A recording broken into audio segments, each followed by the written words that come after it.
Alright guys, today what we're going to get started on is our 3D paper arts, and today what we're going to do is a little bit of practice of both kinds, and then after you have practiced both kinds, then you're probably going to know whether or not which one you are going to probably want to do for your project. First of all, we have a paper frog that I want to show you guys how to begin with, and here is my little paper frog. There's going to be a video. There's a video in Google Classroom for our little paper frog. And with your frog, mine are glued down, but you can see that they do actually move. They're actually little jumping frogs whenever you're done with them. So your second thing that you're going to practice today is going to be a small example of paper quilling. Paper quilling is going to be something that maybe some of you have not heard of before. But here are some examples of paper quilling. I have a little bouquet of flowers. I also have a fish, so a little scene of a fish. You can see that it's all 3D paper standing up. And what you're going to do today is you'll know if you are enjoying the directions and all of the very specific things that go along with origami. You're going to know for your project that you like origami. You like very detailed instructions, and that is perfectly fine. If you are struggling with origami, first of all, do know that you'll get better origami. But the other thing is, if you are not following directions and you keep getting steps wrong and it's maybe not for you, you have difficulty with directions, or another way to say it is you just kind of want to do your own thing, a little bit more freeform, then what you probably want to look into is the paper quilling. So paper quilling is actually an old-fashioned type of art, and we have the 3D paper, and it is folded or it is twisted, and then it represents something. So we have our little yellow flower here. We also have this one that's supposed to look more like tulip. So let me show you how to get started with that. You're going to be starting off with a small example, very, very small little piece of paper. You're also going to be getting a little dab of glue. That'll do ya. And you're going to get pieces of strips of paper. So let's start off with something pretty simple. First of all, I want a general just idea of what I'm doing here. So I'm going to start with my flower. I'm going to say, you know what, I want a flower that goes here. I'm going to do some leaves on the side. This is my flower that I want.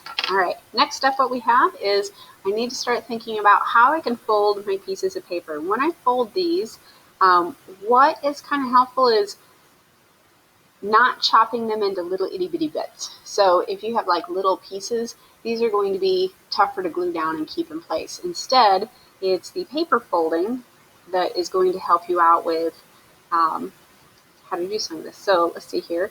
This is a flower. This looks like it might be too big for a petal. So let's take this and I'm going to cut. I made my old one. See, I already cut some of those off. So I know that this one, let's take this. And once again, you want to think about how to fold these and fold them and do less cutting. So I'm going to take this and fold it in, keep it nice and level, nice straight fold. So I'm going to go ahead and fold that one in, and fold it. All right, so now it's all closed like this. So I want to take this and kind of open it up so it looks more flowerish. All right, that looks pretty good. Next, what I'm going to do is, maybe I'll take it more like that so it's a flower. You're going to take a little bit of glue. You don't need tons of glue. When I taught young kids, like I used to teach as young as 3rd grade, I used to say, dots, not lots. So you don't need a ton of glue for it to do its job. You don't need it squirting out all over the place. All right, so there's my dots, not lots amount of glue. I'm going to take this and kind of take them and open it up. All right, so here's my general flower. I got that for my size. That works. I don't really want the picture, so I'm going to flip it over. Beginning with just the sketch. Now what I'm going to do is I'm going to take and dab this on the back. Once again, I don't want visible glue everywhere, so just kind of put it in there. I just got a little bit of glue on the back side here. I'm going to go ahead and place that. All right. Glue knows how to do its job. You just gotta wait on it. So we'll just wait on that little guy. All right, next what I'm gonna do is I'm gonna go ahead and start on what I want to do for my flower. So one of the options you can do here is paper coiling. So I'm going to go ahead and take this and spiral it, coil it around my pencil. This here. Alright, so if I have that coiled around my pencil, it opens up.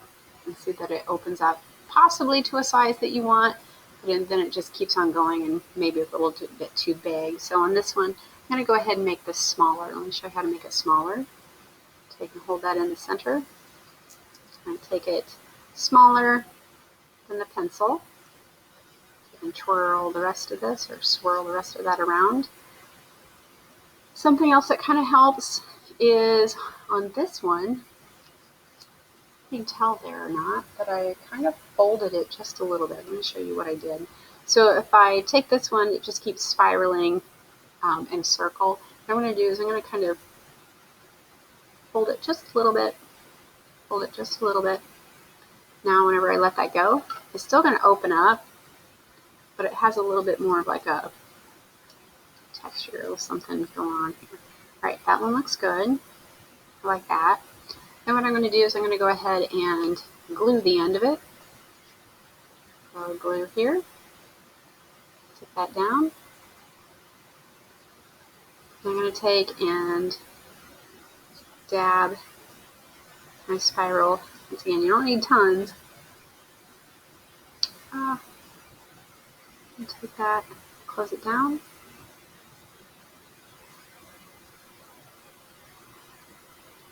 And last but not least, I think I need a little stem. There we go. Now, if you just take a stem and glue it straight on here, it's not going to stick straight up. You kind of need your glue to be able to attach to something. So I'm going to take this one. I'm actually going to start it back here in the leaves. It's going to be much better. So I'm going to take this on here. And then maybe a little bit on the sides. Once again, not much glue. Don't need tons of glue everywhere. Oh, I made that too long. I'll trim it.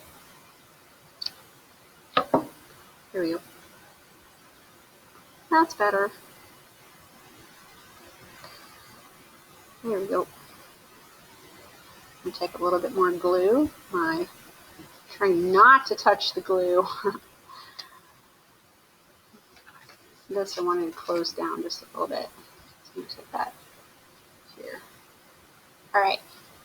By the end of your paper quilling and your origami, you're probably going to know which one of these two you like better.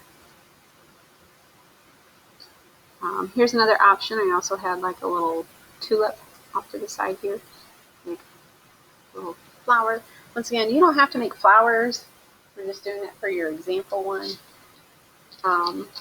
There are lots and lots of options. If you do a Google search for paper quilling, you're going to find some really, really amazing artwork. All right, guys, I hope one of these is your pick, and we'll talk later. All right, guys, have a great day.